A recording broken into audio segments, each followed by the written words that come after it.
সূরা ফজর।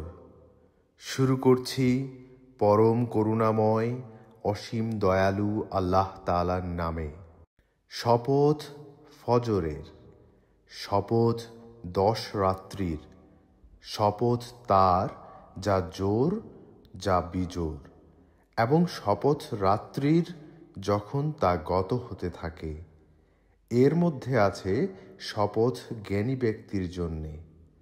আপনি কি লক্ষ্য করেননি আপনার পালনকর্তা আদ বংশের ইরাম গোত্রের সাথে কি আচরণ করেছিলেন, যাদের দৈহিক গঠন স্তম্ভ ও খুঁটির ন্যায় দীর্ঘ ছিল, এবং যাদের সমান শক্তি ও বলবীর্যে সারা বিশ্বের শহরসমূহে কোনো লোক সৃষ্টি করা হয়নি, এবং সামুদ গোত্রের সাথে যারা উপত্যকায় পাথর কেটে গৃহ নির্মাণ করেছিল, এবং বহু কিলোকের অধিপতি ফেরাউনের সাথে যারা দেশে সীমালঙ্ঘন করেছিল, অতঃপর সেখানে বিস্তর অশান্তি সৃষ্টি করেছিল। অতঃপর আপনার পালনকর্তা তাদেরকে শাস্তির কশাঘাতে করলেন। নিশ্চয়ই আপনার পালনকর্তা সতর্ক দৃষ্টি রাখেন।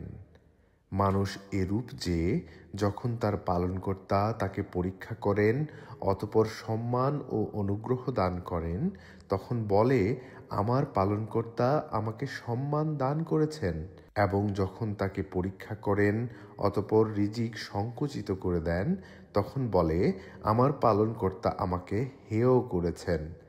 এটা অমূলক, বরং তোমরা এতিমকে সম্মান করো না এবং মিসকিনকে অন্নদানে পরস্পরকে উৎসাহিত করো না, এবং তোমরা মৃতের ত্যায্য সম্পত্তি সম্পূর্ণরূপে কুক্ষিগত করে ফেলো, এবং তোমরা ধন সম্পদকে প্রাণ ভরে ভালোবাসো। এটা ঠিক নয়। যখন পৃথিবী চূর্ণ বিচূর্ণ হবে এবং আপনার পালনকর্তা ও ফেরেশতাগণ সারিবদ্ধভাবে উপস্থিত হবেন, এবং সেদিন জাহান্নামকে আনা হবে, সেদিন মানুষ স্মরণ করবে, কিন্তু এই স্মরণ তার কি কাজে আসবে? সে বলবে, হায়, এ জীবনের জন্যে আমি যদি কিছু অগ্রে প্রেরণ করতাম। সেদিন তার শাস্তির মতো শাস্তি কেউ দিবে না, এবং তার বন্ধনের মতো বন্ধন কেউ দিবে না। হে প্রশান্ত মন, তুমি তোমার পালনকর্তার নিকট ফিরে যাও সন্তুষ্ট ও সন্তোষজনক হয়ে। অতঃপর আমার বান্দাদের অন্তর্ভুক্ত হয়ে যাও এবং আমার জান্নাতে প্রবেশ করো।